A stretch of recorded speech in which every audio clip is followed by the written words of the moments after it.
कृष्णचरणकमलेभ्यो नमः। श्रीमद्भगवद्भक्तेभ्यो नमः। गोस्वामी श्री नाभाजी कृत श्री भक्तमाल तृतीय खंड के भक्तों का चरित्र हम श्रवण कर रहे हैं। अभी श्री नरसिंह जी का चरित्र चल रहा है। जो शेष चरित्र है उसका श्रवण करेंगे। कागज ले डार्यो।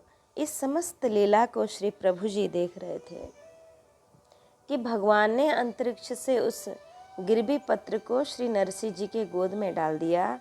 जो कल उस सेठ के यहाँ से जो पत्र लेकर आए थे भगवान, उस पत्र को श्री नरसिंह जी के गोद में ऊपर से डाल दिया, जिसे देखकर श्री नरसिंह जी समझ गए कि श्री प्रभु जी ने ही मुझे राग केदारों को छुड़वा कर दिया है। भगवान की इस भक्त वत्सलता से श्री नरसिंह जी के हृदय में प्रेम भाव का ज्वर उमड़ा और ये उठकर खड़े हो गए तथा अत्यंत उमंग के साथ प्रेमोन्मत्त होकर नृत्य एवं कीर्तन करने लगे। श्री नरसिंह जी के नेत्रों से प्रेमाश्रु प्रवाहित हो रहे थे। यह देखकर दुष्ट विमुख कहने लगे कि देखो, अब ये राजदंड से भयभीत होकर उससे बचने के लिए पागलपन सा दिखा रहे हैं तथा क्रंदन कर रहे हैं। अब इनकी कलई खुल गई है। अब श्री नरसिंह जी के रोने गाने से भी प्राण बचने वाले तो नहीं हैं। इन विमुखों ने राजा को संकेत किया कि अब थोड़ी देर सूर्योदय होने वाला है। राजा ने कहा कि भक्तराज जी, अब तो समय पूर्ण हो रहा है। इस अंतिम मुहूर्त में यदि आपके गले में पुष्पों की माला नहीं गिरी तो यह रोना गाना सब आपको बचा नहीं सकेगा। सत्ता सूचक राजा की वाणी सुनकर श्री नरसिंह जी की प्रेम समाधि छूटी। अब इन्हें पता लगा कि सूर्योदय होने वाला है। श्री नरसिंह जी ने कहा, राजन, भक्त तो सदा भगवान के निर्भर ही हैं। इन्हें तो यमराज से भी भय नहीं होता है। इन्हें तो मात्र श्री प्रभु जी का ही स्मरण बना रहे भक्तजन मात्र यही चाहते हैं। आपको मैं धन्यवाद देता हूँ इसलिए कि आपने कीर्तन के लिए प्रेरित किया। श्री नरसिंह जी ने भगवान नटवर की मंद मुस्कान का ध्यान करके अपनी करताल संभाली और राग केदारों के स्वरों में प्रेम पूर्ण हो भजन गाने लगे। गाए उठे, ध्योजी राज ध्योजी, तारा गलनी माला महाने ध्योजी राग, कृपाजु कीजे विमुख पतिजे, सुख सो बचन कहो जी, सांवरी सूरत माधुरी मूरत यह छवि हियरे हो जी, अनाथ बंधुना बाल्हा सुखना सागर छोजी, जायनो फूल सूतनो धागो, सो क्यों गाढ़ गहोजी, रुनझुन करती सांवलियो आयो, नरसी मेहता तुम लोजी। पहिराए हैं कि पहले तो माला टूटकर गिरती थी, किंतु आज श्री प्रभु जी ने आकर निज हस्त कमलों द्वारा श्री नरसिंह जी को माला हार पहना दिया।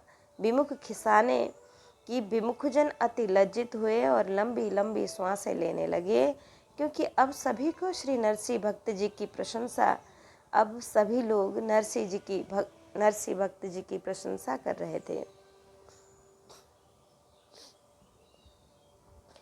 विमुख जनों का स्वभाव होता है कि जब काहू के सुने बड़ाई, श्वास ले ही जनु जूढ़ी आई। पूर्व कवित्त में विमुख जन प्रसन्न तथा अब खिसाने से हो गए, परंतु नए नाही। जहाँ सभी लोग एवं राजा जय जयकार करके बार बार दंडवत कर रहे थे, वहाँ पर ये विमुख जन अल्प मात्र भी नहीं झुके तथा इन लोगों के मन में अल्प मात्र भी इनके प्रति श्रद्धा विश्वास उदय नहीं हुआ। इसे भी इन विमुख जनों ने श्री नरसिंह भक्त जी का जादू ही समझा। भक्त जनों को भावानुकूल दर्शन हुए तथा उनमें भक्ति की वृद्धि हुई। जो तटस्थ थे उनके मन में भी भक्ति के दृढ़ अंकुर स्थापित हो गए, किंतु विमुख जन ही रह गए थे और वह उठकर वहां से चले गए तथा इन्होंने नमस्कार भी नहीं किया। बिन हरि कृपा भक्ति पंथ जात पायो है। कि बिन हरि कृपा भक्ति पंथ जात पायो है। बिन भगवान के कृपा के संत जनों का संसर्ग प्राप्त नहीं होता। तात्पर्य यह है कि उनमें श्रद्धा भक्ति नहीं होती। यथा बिन हरि कृपा मिले नहीं संता, और बिन संत जनों की कृपा के भक्ति भी प्राप्त नहीं होती है। बिना सत्संग के भी कहीं कहीं भक्ति भाव दिखाई पड़ता है। इसका कारण यह है कि उन पर कभी परोक्ष में संत कृपा हुई, जैसे वृक्ष की छाया एवं कूप का जल प्राप्त कर किसी संत ने वहाँ श्री भगवत सेवा की तथा उस भगवत सेवा का सुख प्राप्त किया, तथा वृक्ष लगाने वाले को एवं कूप खोदने वाले को भी आशीर्वाद दिया। इस प्रकार से संत कृपा होने से कभी कभी भक्ति प्राप्त हो जाती है। मुख्यतस्तु महत् कृपा ये यैव भगवत कृपाले शाद्वा। श्री नारद सूत्र में संसारी जनों की मति श्री कृष्ण जी में नहीं लगती है। श्री प्रहलाद वाक्य हैं कि मर्तिना कृष्णे परतः स्वतो वा मिथोभिपद्येत गृह व्रतानाम अदांत गोभिर विशताम तमिश्रम पुनः पुनश्चर वितचर्बणानाम। श्री प्रहलाद जी ने कहा कि पिताजी, सांसारिक जंतु पिसे पिसाए को ही पीस रहे हैं और चबे चबाए को ही चबा रहे हैं। उनकी इंद्रियां वश में न होने के कारण वे भोगे हुए विषयों को ही क्रमशः भोगने के लिए संसार रूप घोर नरक की ओर जाते हैं। और ऐसे मुखमंडल सुखांति युक्त ऐसे मुखमंडल सुकांति युक्त दिखाई पड़ा। बालक की अलौकिक तेजस्वी मूर्ति को देखकर पुरोहित जी प्रसन्न हो गए। सामुद्रिक के अनुसार सांबल दास में कोई शुभ लक्षणों को देखा तो मन देखत चुरायो। पुरोहित जी ने श्री नरसिंह जी से प्रार्थना की कि आप स्वीकृति दे दीजिए कि मुझको आपका पुत्र अनुकूल है। श्री प्रहलाद जी के वाक्य हैं कि मर्तिना कृष्णे परतः स्वतो वा मिथोभिपद्येत गृहव्रतानाम अदांत गोभिर विशताम तमिश्रम पुनः पुनश्चर वितचर्बणानाम। प्रहलाद जी ने कहा कि पिताजी, सांसारिक जंतु पिसे पिसाए को ही पीसते हैं और चबे चबाए को ही चबा रहे हैं। इनकी इंद्रियां वश में न होने के कारण वे भोगे हुए विषयों को ही क्रमशः भोगने के लिए संसार रूप घोर नरक की ओर जा रहे हैं। ऐसे गृहासक्त पुरुषों की बुद्धि स्वयं ही अथवा किसी अन्य के द्वारा अध्ययन करने से तथा अपने जैसे लोगों के संसर्ग से भगवान श्री कृष्ण में नहीं लगती। जब यह महत् पुरुषों की सेवा करें तब ही इनकी श्री कृष्ण जी में, श्री प्रभु में भक्ति हो सकती है। फूले फरे न बैत जदपि सुधा बरसे जलद, मूरख हृदय न चेत जो गुरु मिले विरंचि सम। श्री नरसिंह भक्त जी श्री धरणीधर जी के यहाँ पर गए और श्री धरणीधर जी की पत्नी बड़ी भगवत भक्ता से सत्संग कर अति प्रसन्न हुए। और सत्संग वार्ता में भक्ता द्वारा श्री नरसिंह रूपी भगवान ने किस किस प्रकार से राग छुड़ाया तथा उन्होंने रुपए दिए एवं बाल भोग किया, इस प्रकार की भक्ता और भक्त जी की सत्संग वार्ताएं सुनकर श्री धरणीधर जी विशेष पश्चाताप कर रहे थे कि यदि मैं उस दिन बिस्तर से उठकर आप भक्त का आदर करता तो मुझे भी श्री भगवत दर्शन हो जाते थे। श्री नरसिंह भक्त जी ने श्री धरणीधर जी पर भी कृपा की कि करन सगाई आयो पायो बर भायो नाही, घर घर फिरो दुजे नरसिंह बतायो है। आए सुख पाए पूछो सुत सो दिखाई दियो, कियो ले तिलक मन देखत चुरायो है। अजू हम लायकन तुम सब लायक हो, सायक सो छूट्यो जाए, नाम ले सुनायो है। सुनत ही माथे फोरी, कहे ताल कूटा वह, बाल बोरी आए जाबो, फेरी दुख छायो है। श्री मदन राय जी मेहता ने अपनी कन्या की सगाई करने के लिए अपने पुरोहित को भेजा।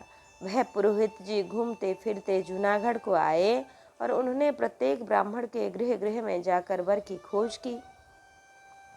पुरोहित जी ने बहुत से ब्राह्मण बालकों को देखा, किंतु उनमें से इन्हें कोई भी बालक अनुकूल नहीं लगा। इसी मध्य किसी पुरोहित जी को बताया कि श्री नरसिंह जी के भी एक सुंदर बालक है, उसको भी देखाओ। अब पुरोहित जी श्री नरसिंह जी के गृह पर आए तो उन्हें अति सुख प्राप्त हुआ।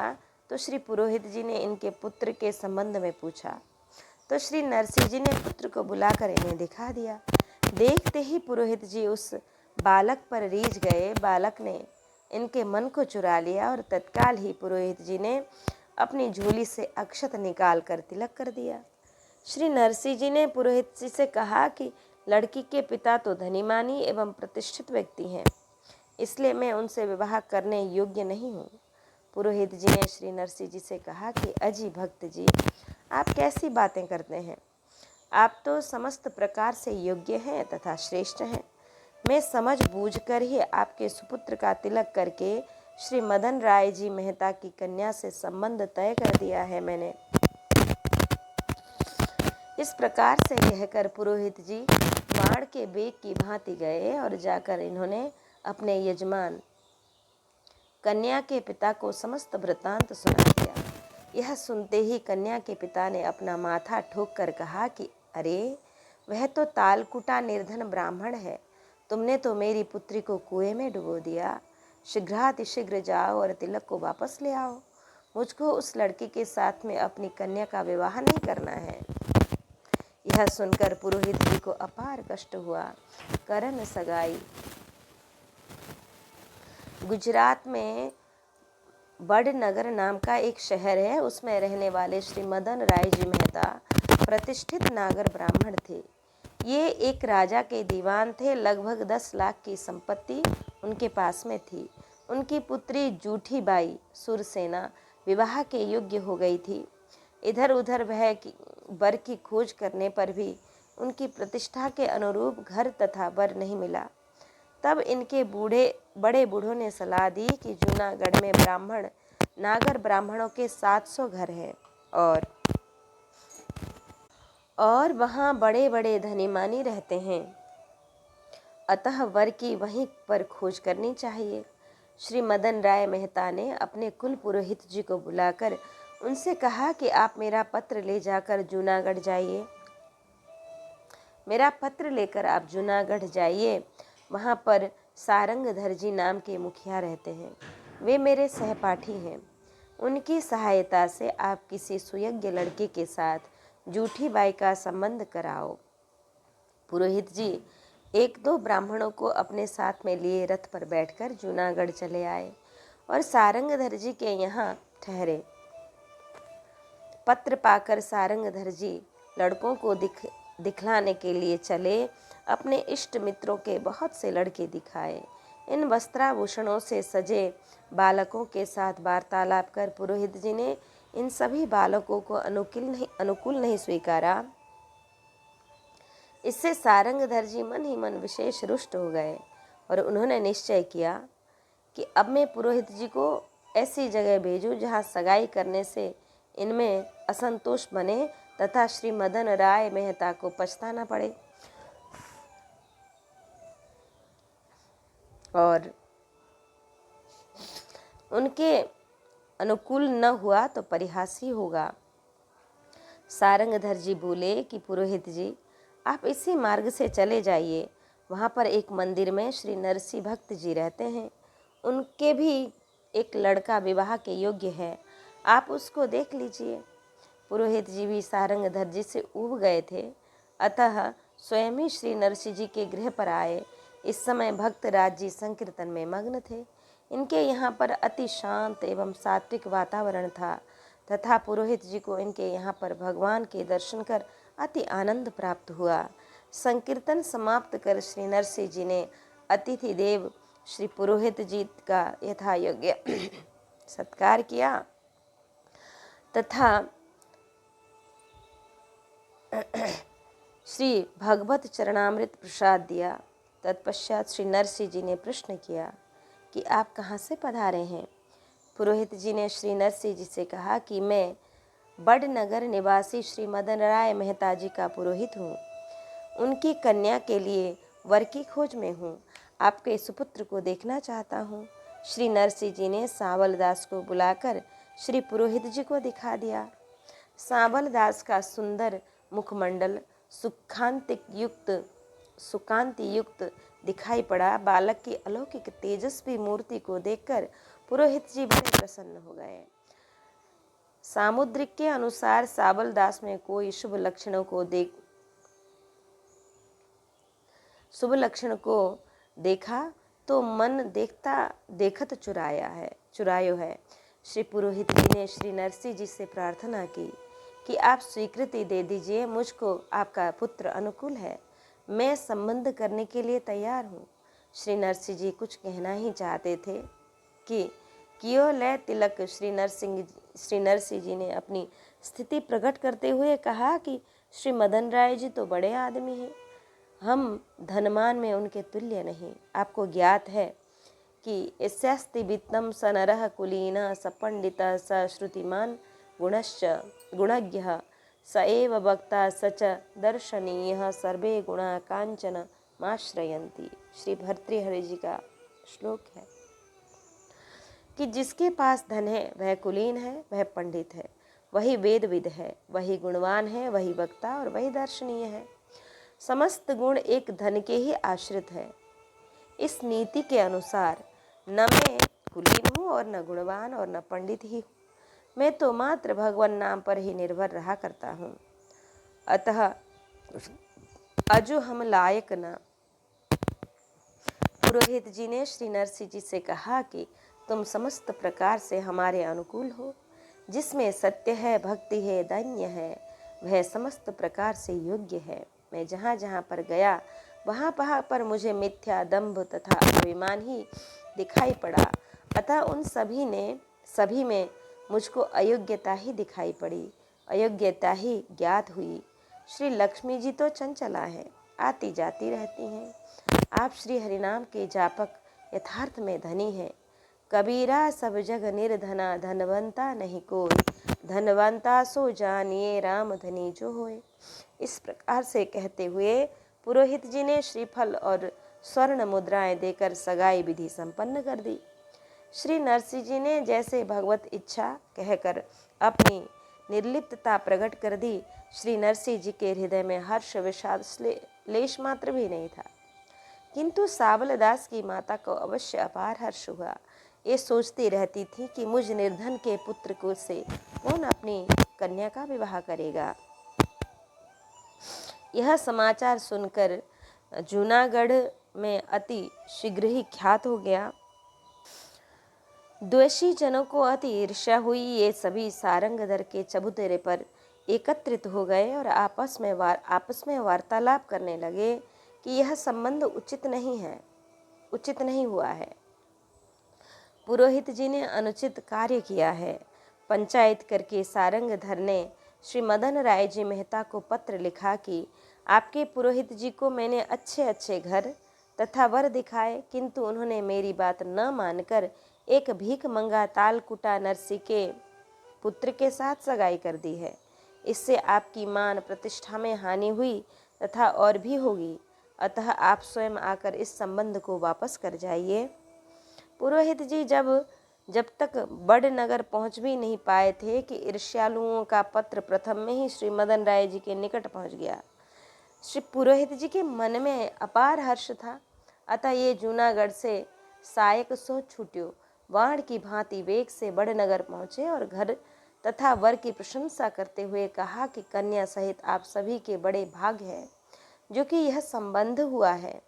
श्री मदन राय आदि ने सुनत ही माथो फोरी कहे तालकुटा वह। पुरोहित जी आपने बिना विचारे ही यह संबंध कर दिया।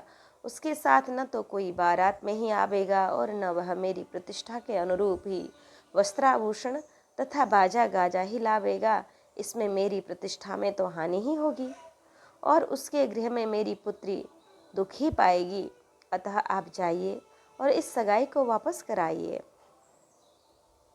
काटी के अंगूठा डारो तन सो चारो बात, मन में विचारो कियो तिलक बनाए के।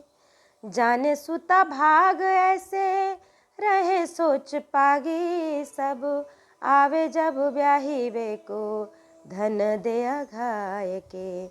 लगन हूँ लिखी दियो दुज आन लियो, डारी राख्यो कहूँ गावे ताल ये बजाए के। रहे दिन चार पे विचार नहीं ने कुमन, आए श्री कृष्ण रुक्मणी जू झूमी मिले धाय के। श्री पुरोहित जी ने अपने यजमान श्री मदन राय मेहता जी से कहा कि प्रथम में आप मेरे इस दाहिने हाथ के अंगूठे को काट कर फेंक दीजिए। तत्पश्चात आप यह कहिए कि तिलक को वापस कर लाओ। आप थोड़ा विचार करिए कि जब मैंने विशेष सोच विचार करके श्री नरसिंह जी के पुत्र का तिलक कर दिया है, अब मैं उनसे किस प्रकार से कहूँ कि मुझे आप इस तिलक को वापस कर दीजिए। कन्या के माता पिता आदि सभी अत्यंत ही दुखित होकर बोले कि हम समझ गए कि इस कन्या के भाग्य में कुछ ऐसा ही है। कोई बात नहीं, जो हो गया सो हो ही गया। अब तो इस कन्या को सुखी करने का यही एक उपाय है कि जब वे बारात लेकर विवाह करने आवेंगे तब हम उन्हें बहुत सा धन दहेज में दे देंगे। कुछ दिन पश्चात जब लग्न पत्रिका भेजने का समय आया तो पुरोहित जी ने लिखकर उसे लाकर नरसिंह जी को दे दिया। श्री नरसिंह जी ने तो उस पत्रिका को देखा भी नहीं और उसे एक और डाल दिया। आप दैनिक समयानुसार करताल बजाकर कीर्तन करने लगे। विवाह के मात्र 4 दिन ही शेष रह गए। तब भी नरसिंह जी को उसकी कुछ भी चिंता नहीं थी। तब भगवान श्री कृष्णचंद्र एवं श्री रुक्मणी जी के सहित श्री नरसिंह भक्त जी के यहाँ पर पधारे और श्री नरसिंह जी प्रेम विभोर हो दौड़कर भगवान से मिले और इनके चरणों में दंडवत प्रणाम किया। पुरोहित जी ने श्री मदन राय मेहता जी से कहा कि मैंने अत्यंत ही सोच समझकर सगाई की है। श्री नरसिंह जी के कुलीन होने में कोई संदेह नहीं है। वे भक्त और धार्मिक व्यक्ति हैं। धर्मशील के निकट संपत्ति का अभाव नहीं होता है। यथा सब सुख संपत्ति बिना ही बुलाए, धर्मशील पह जा ही सुभाए। समस्त संपत्तियां गुणों पर लुभाकर गुणी के निकट स्वयं ही आ जाती हैं। गुणा लुब्धा स्वयमेव संपदः। काटी के अंगूठा डारो। पुरोहित जी का भाव यह है कि आप मुझे अपराधी समझें और दंड स्वरूप में मेरा अंगूठा काट डालें, तभी यह सगाई वापस हो सकेगी। नहीं तो मैं कदापि ऐसा नहीं कर सकता हूँ। आप मन में विचारो कि क्या दुर्गुणी धनवान अच्छा है अथवा सद्गुणी निर्धन अच्छा है। पुरोहित जी की दृढ़ता को प्रतीत कर जाने सुता भाग ऐसे। जो हुआ सो होनहार वश हुआ है, सो न टरे जो लिखे विधाता। जब विवाह करने आवेंगे तो धन दे अघाई के। कि श्री मदन राय जी ने कहा कि मेरे पास 10 लाख रुपए की संपत्ति है, उसमें से 1 लाख रुपए अपनी पुत्री को दे दूंगा, जिससे कि कन्या वर दोनों की स्थिति सुदृढ़ हो जाएगी। पुरोहित जी के चले जाने पर लोगों ने एक युक्ति यह निकाली कि लग्न पत्रिका के साथ हम 5 लोग एक पत्र भेज देंगे और उसमें लिख देंगे कि संबंध की प्रतिष्ठा को ध्यान में रखते हुए आप चतुरंगिणी बारात लेकर आवे, जिसमें हाथी घोड़े रथ पैदल सभी हों तथा बाजे गाजे वस्त्राभूषण आदि लेकर आवे, तभी जाकर विवाह संपन्न हो सकेगा। इस प्रकार से श्री नरसिंह जी के देशियों ने जो ईर्ष्या करते थे, उन्होंने आशा की कि नरसिंह जी ऐसा प्रबंध नहीं कर पाएंगे, तब स्वतः ही इनसे संबंध छूट जाएगा। यह बात सभी को उचित लगी।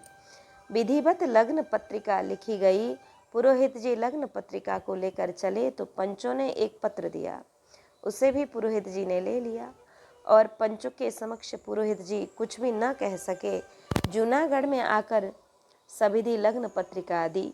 श्री नरसिंह जी ने उसे पढ़ा भी नहीं तथा उस लग्न पत्रिका को ले जाकर श्री ठाकुर जी के समक्ष रख दिया। श्री नरसिंह जी पूर्ववत दैनिक पाठ पूजा भजन हरिनाम संकीर्तन में मग्न हो गए। मणिक बाई ने कहा कि आज माघ शुक्ल द्वितीय हो गई है, इसी पंचमी को विवाह है, आप कुछ भी तैयारी नहीं कर रहे हैं। श्री नरसिंह भक्त जी ने अपनी पत्नी मणिक गौरी से कहा कि जिसका पुत्र होगा वह स्वयं ही समस्त व्यवहार संभालेगा, व्यवस्थाओं को संभालेगा। आए श्री कृष्ण रुक्मिणी। द्वारकापुरी में भगवान श्री कृष्ण जी रुक्मिणी जी के साथ चौपट खेल रहे थे कि एकाएक बाजी पूर्ण बिना हुए ही भगवान उठ खड़े हुए। श्री जी ने पूछा कि प्रभु आप कहाँ जा रहे हैं? भगवान ने कहा कि श्री नरसिंह भक्त के पुत्र के विवाह के दिन अब निकट ही आ गए हैं और श्री नरसिंह भक्त जी हरिनाम संकीर्तन में मग्न है, अतः मुझे ही वहाँ जाकर समस्त तैयारी करनी होगी। श्री जी ने कहा कि प्रभु जो स्त्रियों के योग्य अंदर के कार्य हैं, क्या उन्हें भी आप कर लेंगे? श्री प्रभु जी ने रुक्मिणी जी से कहा कि यदि तुम्हें भी वहाँ चलने की अभिलाषा हो तो चलो। श्री कृष्ण जी एवं रुक्मिणी जी इस प्रकार की वार्ताएं श्री कृष्ण जी एवं श्री रुक्मिणी जी की इस प्रकार की वार्ताएं सुनकर अन्य रानियों ने श्री प्रभु जी से कहा कि आप हमें पहले छूचक में नहीं ले गए थे, तो अब क्या हमें विवाह में भी नहीं ले जाएंगे?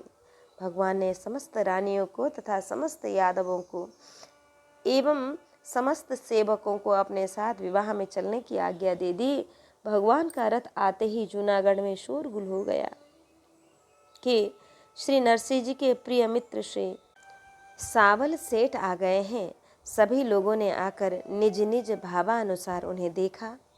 जिस प्रकार से भगवान को कंस की रंगशाला में देखा था, जैसे कि किसी ने सेठ था, किसी ने राजा एवं किसी ने भगवान समझा था। श्री नरसिंह जी तथा श्री कृष्ण जी दोनों ही प्रेमोन्मत्त हो दौड़कर गले लगाकर मिले। श्री सावल शाह सेठ जी के आते ही श्री नरसिंह जी का गृह द्वार चमक उठा और उसकी अद्भुत सजावट हो गई। यत्र तत्र शिविरों में ठहरे हुए यादव जन अन्य अन्य प्रबंध करने लगे। ठौर ठौर पकवान होत तिया गान करे, घुरत निशान कान सुनिए न बात है। चित्रमुख किए ले विचित्र पट रानी आप, घोरी रंग बोरी पे चढ़ायो सुतरात है। करी जो नारता में मानस अपार आए, दुजनी बिचारी पोट बांधी पे नमात है। मणिमय साज बाज गजरत ऊंट कोर, झमके किशोर आज सजियों बारात है। कि श्री रुक्मिणी जी के सहित भगवान श्री कृष्ण चंद्र जी के आते ही विवाहोत्सव की चहल पहल आरंभ हो गई और जहाँ तहाँ विविध प्रकार के व्यंजन निर्मित हो गए। महिलाएं मंगल गान करने लगी। ढोल नगाड़े आदि प्रचुर प्रकार के मांगलिक बाजे इतने उच्च स्वर से बजने लगे कि एक व्यक्ति की बात दूसरे व्यक्ति को सुनाई नहीं देती थी। पटरानी श्री रुक्मिणी जी ने स्वयं अपने श्री हस्त कमल से बर के मुख को विचित्र बेल बूटों से चित्रित किया तथा जिसके शरीर में रंग बिरंगी छापें लगी हैं और ऐसी उमंग के रंग में रंगीन नई घोड़ी पर वर को चढ़ाकर घुड़चढ़ी करते हुए संपूर्ण नगर में भ्रमण किया। उसके पश्चात प्रतिभोज हुआ, जिनमें असंख्य मनुष्य ने आकर संतुष्टिप्रद भोजन किया। श्री नरसिंह जी से असंतुष्ट ब्राह्मणों ने भोजन तो कर लिया, किंतु पश्चात में इनके मन में दुष्ट बुद्धि आ गई कि जो विवाह हेतु सामान अब बना है उस सामग्री में कमी पड़ जाए और श्री नरसिंह जी की हंसी हो जाए। इस प्रकार से पारस निमंत्रण में भोजन नहीं करके उसको अपने साथ में बांध कर ले जाना, उसे पारस कहते हैं। इस प्रकार से पारस के नाम पर गठरियों को बांध बांध कर ले जाने लगे, किंतु समस्त सामग्रियां भंडार में प्रचुर मात्रा में थीं कि उनके रखने तक के लिए जगह भी न थी। बारात सजने लगी। हाथी, घोड़ा, ऊंट, रथ और पालकी आदि वाहनों के साज बाज मणियों रत्नों से जड़े हुए थे। यथा योग्य सवारियों पर चढ़े हुए किशोर अवस्था के दिव्य पुरुष अपनी धुन में झूमते हुए और आभूषणों के शब्दों से एवं चमक से सुशोभित हो रहे थे। इस प्रकार से श्री नरसिंह जी के पुत्र की बारात ने सज धज कर प्रस्थान किया। ठौर ठौर पकवान। जहाँ पर देखें वहाँ पर सामानों की बोरियां घृत के पीपे ढेर ढेर चिने हुए हैं। बड़े बड़े कड़ाहा भट्टियों पर चढ़े हुए हैं और विविध प्रकार के पकवान खटरस व्यंजन बन रहे हैं। दिया गान करे। मांगलिक अवसरों पर गान करने के लिए स्त्रियों को बुलावा दिया गया तो उन्होंने प्रथम तो आने से मना कर दिया। एकमात्र जो कीर्तन में आती थी वही स्त्रियां आई तो उन्हें 2-2 कटोरा बतासे तथा मिठाइयाँ मिली। यह समाचार मिलते ही बिना बुलाए स्त्रियों के झुंड आने लगे और मंगलगान होने लगे। गृह के भीतर श्री रुक्मणी जी आदि रानियां सभी स्त्रियों का स्वागत कर रही थीं। श्री नरसिंह जी के द्वार पर लगे हुए शिविरों पर नगर में एवं बाहर तक सर्वत्र बाजे बज रहे थे। देवगण तथा द्वारका के समस्त बजनियां बाजे बजा रहे थे और अप्सराएं नृत्य कर रही थी। चित्रमुख पटरानी श्री रुक्मणी जी ने वर के श्रीमुख को चित्रित कर फिर उसका श्रृंगार किया था। रंग बोरी जो उत्साह के रंग में रंगी थी उस घोड़ी पर चढ़ाकर घुड़चढ़ी की रीति संपन्न हुई। पुनः करिसो जोनार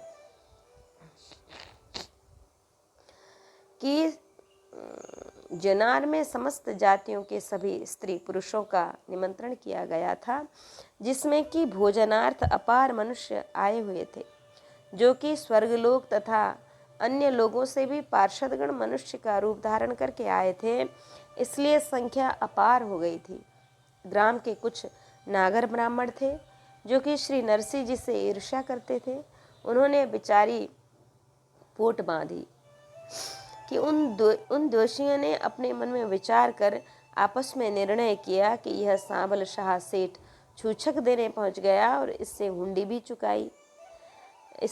भी चुकाई थी और अब यह विवाह में आ गया है।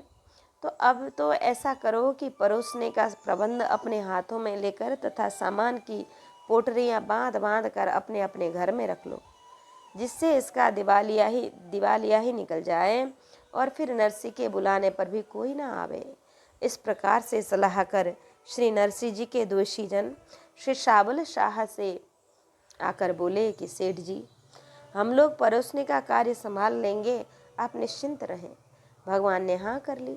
अब ये लोग बांध बांध कर पकवान का सामान ढोने लगे। अब इनके घरों में रखने तक का स्थान भी नहीं रहा और ढोने की शक्ति भी नहीं रही, किंतु श्री नरसिंह जी के यहाँ सामानों का भंडार ज्यों के त्यों भरे ही रहे। हाथी, रथ, ऊंट, घोड़ों पर मूल्यवान झूले पड़ी हुई थी और बारात सज कर प्रस्थान होने के लिए तैयार हो गई थी। अरे जहाँ पर भगवान स्वयं ही साबल शेठ बनकर आए, वहाँ भला किस चीज़ की कमी हो सकती है।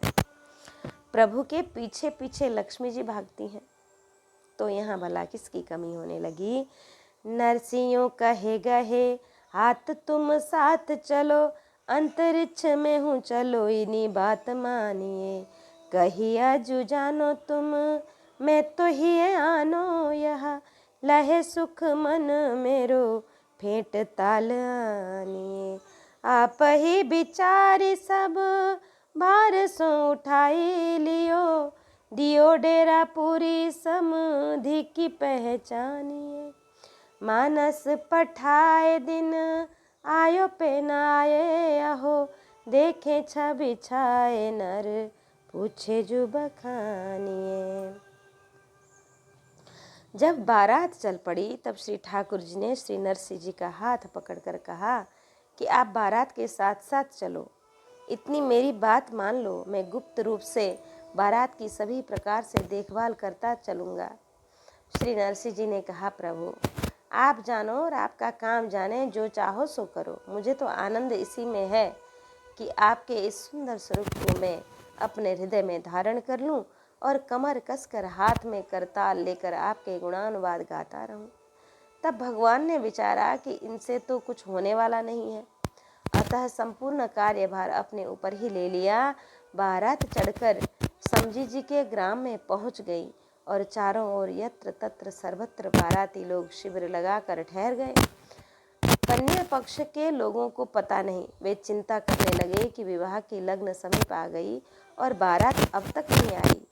पता लगाने के लिए आदमी गए तो उन्होंने देखा कि चारों ओर सुंदरता की घटाएं घिरी हैं और आश्चर्यचकित होकर उन्होंने बारातियों से पूछा कि यह अति सुंदर बारात किसकी है। बारातियों ने कहा कि अजी, यह बारात श्री नरसिंह मेहता के पुत्र की है। नरसिंह कहे, समस्त बारात सजी हुई खड़ी है, किंतु श्री नरसिंह जी कीर्तन में मग्न है और आप बारात में जाने के इच्छुक नहीं हैं। तब श्री ठाकुर जी ने श्री नरसिंह जी से जाकर कहा कि भक्तराज जी, आप बारात में चलिए। परंतु कीर्तन मग्न श्री नरसिंह जी ने सुना था कि बारात में नहीं चलिए। तब गहे हाथ भगवान ने श्री नरसिंह जी का हाथ पकड़कर इन्हें सचेत किया और इनसे पुनः बारात में चलने की आज्ञा दी। तब आज्ञा को सुनकर श्री नरसिंह जी ने भी गहे हाथ अर्थात भगवान के वरद हस्त का आश्रय लिया और बोले, प्रभु मैं विवाह में जाकर क्या करूँगा। श्री प्रभु जी ने कहा कि नरसिंह, तुम पुत्र के पिता हो, अतः तुम्हारे बिना शोभा नहीं होगी। अंतरिक्ष में हूँ, चलो। इसका तात्पर्य यह है कि मैं मित्र सावल शाह सेठ के रूप में प्रकट और श्री कृष्ण परमात्मा रूप में अप्रकट होकर चलूँगा। तुम श्री नरसिंह की आनाकानी प्रतीत कर श्री नरसिंह जी की आनाकानी प्रतीत कर श्री प्रभु ने इनसे आग्रह पूर्वक कहा कि इतनी बात मानिए। इसका तात्पर्य यह है कि श्री नरसिंह जी भगवान की बात स्वीकार नहीं कर रहे थे। यहाँ पर विचित्र बात है कि पुत्र का पिता ही सभी बारातियों से अनुनय विनय करता है कि बारात में चलिए, किंतु यहाँ पर उल्टे भगवान बेटा वाले को ही अनुनय विनय करते हैं कि बारात में चलिए, किंतु और उन्हें जाने के लिए मना रहे हैं। प्रभु श्री नरसिंह जी यह चिंतन कर रहे थे कि बारात में बाराती लोग बर्राते हैं और मुझे कीर्तन में बाधा होगी, अतः सभी की सार संभार मेरे वश की बात नहीं है। श्री नरसिंह जी ने कहा कि शुद्ध पिता परमात्मा के रहते हुए मेरे इस नकली पिता की क्या आवश्यकता है। श्री प्रभु जी का आग्रह देखकर श्री नरसिंह जी ने कहा कि जानो तुम और तुम्हारा काम जाने, मैं तो ये आनो यह लहे सुख। इसका भाव यह है कि पुत्र के विवाह में मुझे लेश मात्र भी सुख प्राप्त नहीं होगा। भगवान आप सच्चे सुख के स्वरूप हैं और मैं आपके स्वरूप को ही निज हृदय में रखूँगा और वाणी से कीर्तन करता रहूँगा। श्री प्रभु सर्वदा ध्येय ज्ञेय हैं, ध्येयो नारायण सदा की एवं कीर्तनीय सदा हरि। श्री ठाकुर जी ने श्री नरसिंह जी के तनमन की स्थिति को समझ लिया कि ये तो एकमात्र मुझ पर ही निर्भर है, अतः योगक्षेम वहाम्यहम्। इस अपनी प्रतिज्ञा के अनुसार सब भार सो उठाए लियो, अर्थात श्री नरसिंह जी ने कीर्तन को छोड़कर अन्य किसी की ओर ध्यान ही नहीं दिया। अब भगवान अंतरिक्ष में न चलकर प्रकट रूप से श्री नरसिंह जी के साथ बारात में चले। भगवान ने अंतरिक्ष से भार न उठाकर प्रत्यक्ष ही भार उठाया। श्री बलदेव जी 56 कोटि यदुवंशियों के साथ चतुरंगिणी बारात सजाकर सम्मिलित हो गए और यहाँ पर सब कुछ दिव्य अनंत था, सर्वज्ञ थे। अतः बिना किसी के पूछे ही समधी जी की नगरी बड़नगर को पहचान गए और बड़े बड़े विशाल शिविर लगाकर व्यवस्थित रूप से पंक्ति की पंक्ति हाथे घोड़े ऊंट और रथ खड़े हो गए। यहाँ पर नृत्य गान वाद्य भोजन एवं विविध कौतुक यत्र तत्र सर्वत्र दिखाई दे रहा था। इस लीला को देखने के लिए विमानों में बैठकर देवगण भी आ गए तथा प्रचुर ऋषिजन श्री भगवत दर्शन की लालसा से आकर बारात में सम्मिलित हो गए। उधर श्री मदन राय जी मेहता ने अपने वित्त के अनुसार पर्याप्त तैयारी कर रखी थी। ये प्रतिष्ठित व्यक्ति थे, अतः इनके मेहमान तथा इष्ट मित्र बड़ी संख्या में एकत्रित हुए थे। श्री मदन राय जी मेहता ने सुन रखा था कि श्री नरसिंह जी निर्धन ब्राह्मण हैं, अतः सोच रहे थे कि 10-5 बाराती एवं 1-2 बैलगाड़ी ही बारात में आवेंगी। सभी को चिंता थी कि आज विवाह का दिन है और बारात नहीं आई। उनकी बैलगाड़ी टूट गई अथवा कहीं फंस गई या पंचों ने जो पत्र दिया था उसके तदनुरूप तैयारी न कर सकने के कारण बारात नहीं आई। इस प्रकार की विविध कल्पनाएं करते हुए लोगों ने कहा कि भाई ग्राम के बाहर 2-4 लोग जाकर देखो। लोगों ने जाकर देखा तो उन्हें अहो अर्थात अति आश्चर्य हुआ, छवि छाए। इसका भाव यह है कि बारात के प्रत्येक बाराती तथा वाहन एवं वस्तुओं में अपार शोभा थी, क्योंकि सभी दिव्य थे। नर पूछे, नर शब्द श्लेष है। इसका भाव यह है कि छवि छाए अर्थात बाराती नर थे। इन बारातियों से पता लगाने पर घराती लोग नर कहकर पूछने लगे कि अजू यह बताइए कि यह बारात कहाँ से तथा किसकी और किसके यहाँ पर आई है। नरसी बारात मत जानो यह नरसी की, नरसी न आवे ऐसे समझ अपार है। आए के सुनाए सुधी बुद्धि बिसराय हो, करत हंसाई बात भाखो निर्धार है। गायो जो सगाई करी दरबार आयो दुज, अंग में न मात कैसे रंग विस्तार है। कहीं एक घास धन राशि सोना पूजे क्यों, चाहूँ दिश पूरी रही देखो भक्ति सार है। यह श्री नरसिंह जी के पुत्र की बारात है। ऐसा सुनकर घरातियों को अत्यंत ही आश्चर्य हुआ और इन्होंने विश्वास न करते हुए परस्पर कहने लगे कि यह बारात तो श्री नरसिंह जी की सी नहीं लगती है, क्योंकि इस बारात में तो अपार मनुष्य एवं वाहन है। श्री नरसिंह जी तो बेचारे एक बारात, ऐसी बारात, श्री नरसिंह जी बेचारे ऐसी बारात कैसे और कहाँ से ला सकते हैं। यह बात सब लोगों की समझ से बाहर है। इन घरातियों ने आकर कन्या के पिता को समस्त वृत्तांत बताया तो इनकी सुध-बुध विस्मित हो गई।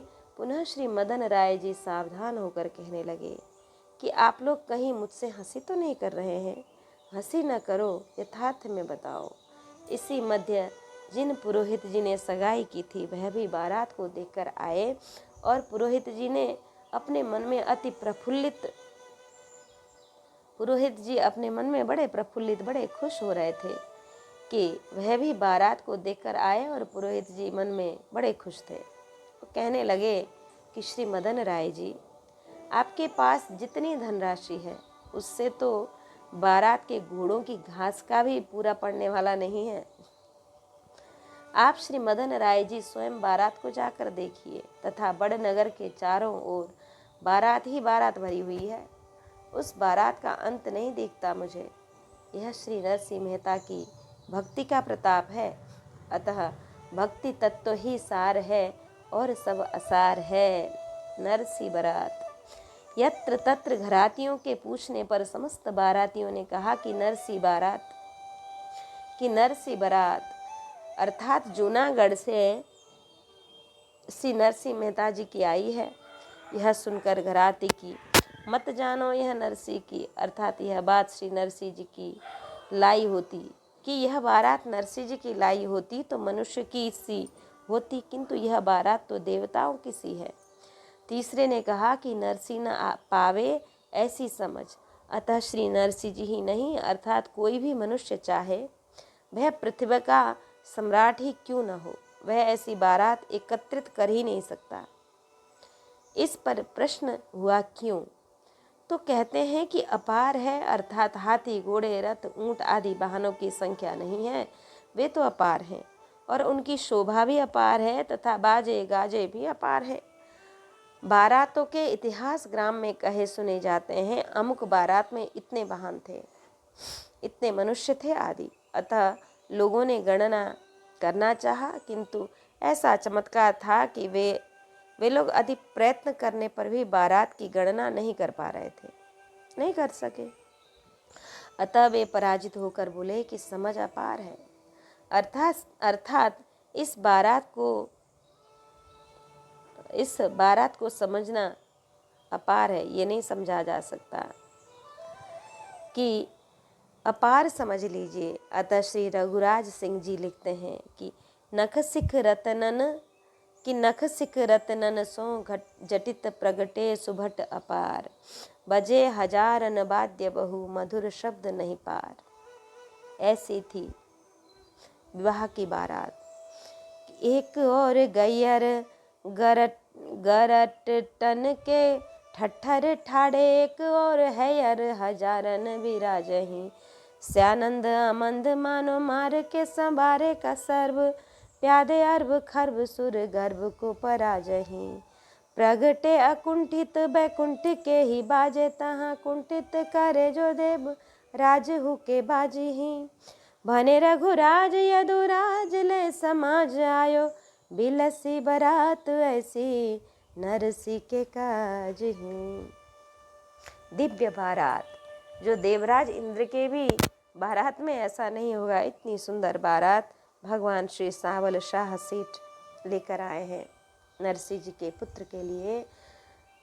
पुरोहित जी ने श्री मदन राय जी से कहा पुनः कि तुम अपने घर का समस्त धन लगाकर भी घोड़ों को घास तक नहीं दे सकोगे और न हाथियों को चारा भी तथा दाना रावत देने की बात तो अधिक दूर की बात रही।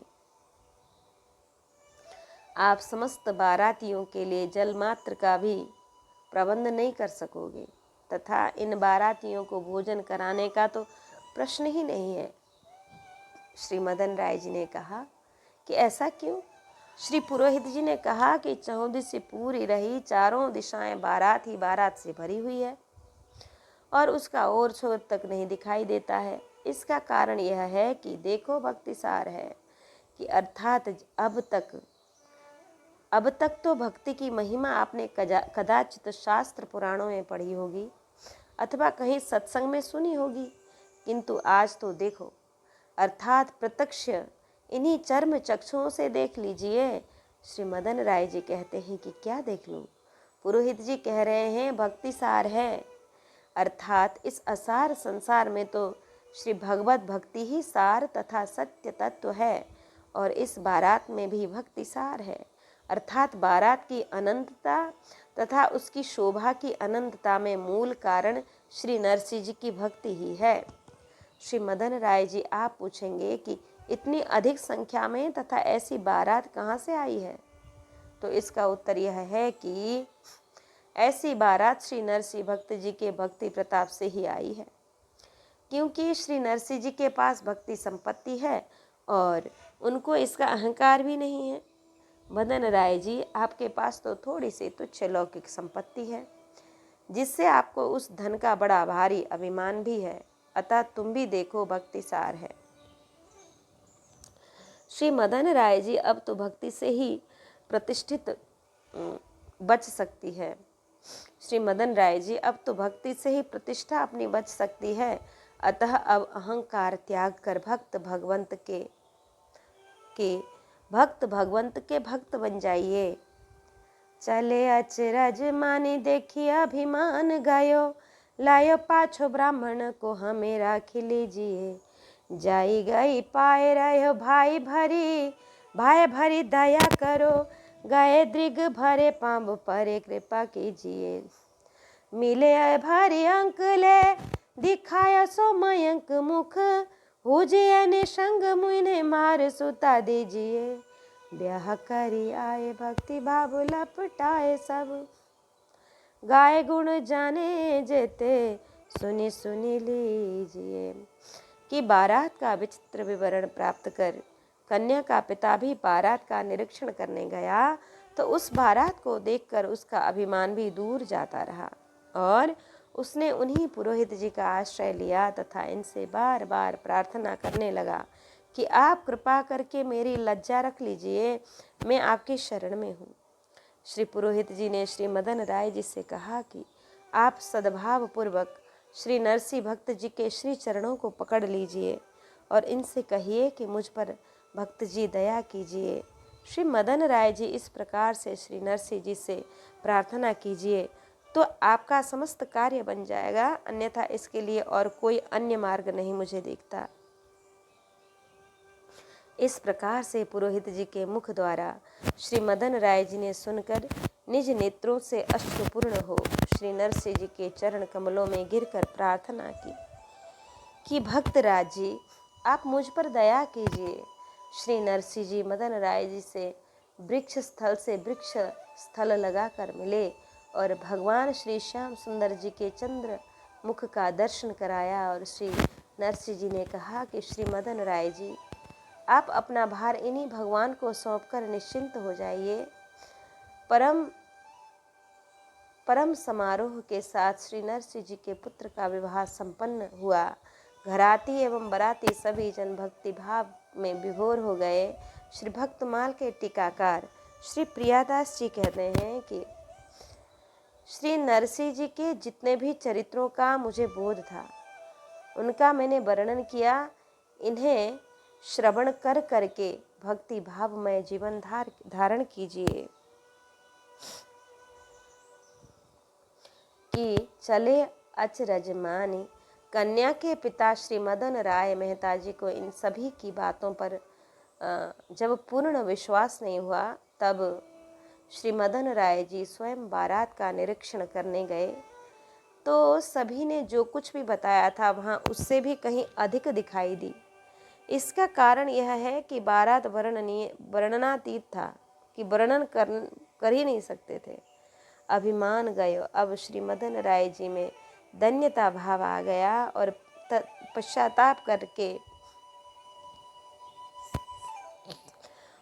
पश्चाताप करने लगे कि प्रथम में ही हमने कहा था कि श्री नरसिंह जी हमसे संबंध करने योग्य नहीं है। यह मुझसे भी अपराध हो गया है कि समानता में ही संबंध होना चाहिए था। अब मेरी समझ में भली भांति से आ गया है कि हम श्री नरसिंह जी के योग्य कदापि नहीं हैं। कहाँ मैं सोचता था कि मेरे लायक वो नहीं है, आज मुझे प्रभु ने यह दिखाया कि मैं उनके लायक नहीं हूँ। श्री मदन राय जी में इस प्रकार से धन्य भाव आ गया। तब लयो पाछो ब्राह्मण श्री मदन राय में इस प्रकार के धन्य भाव को देखकर कि अनुगत्य स्वीकार किया क्योंकि इसके बिना भक्ति की प्राप्ति नहीं हो सकती। जब श्री मदन राय जी ने कहा कि हमें राख लीजिए अर्थात त्राहि माम शरणागतम, मैं आपकी शरण में हूँ, मेरी रक्षा कीजिए। इस प्रकार से श्री मदन राय जी की शरणागति विधिवत संपन्न हो गई। श्री मदन राय जी पुरोहित जी के साथ बारात में गए तब इन्हें आमने सामने दो विशाल शिविर दिखाई दिए। एक शिविर में श्री मदन राय जी ने द्वारपाल द्वारा सूचना भेजी, फिर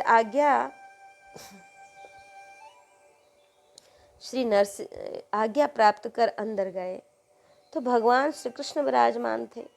श्री मदन राय जी ने समझा कि यही नरसिंह जी हैं। तब भगवान ने कहा कि मैं तो उनका गुस्माता हूँ।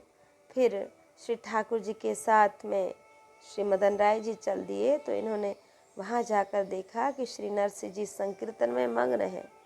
इस प्रकार से सादा वेश में श्री मदन राय जी श्रद्धा पूर्वक श्री नरसिंह जी के चरण कमल पर गिर गए और शरणागत हुए और दया की भिक्षा मांगने लगे।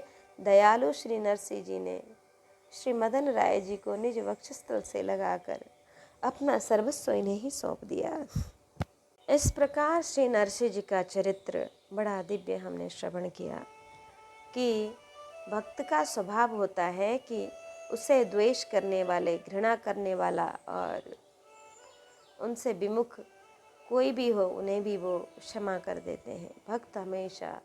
भक्त सदैव क्षमाशील होते हैं, सभी से प्रेम करते हैं, किसी से द्वेष नहीं करते।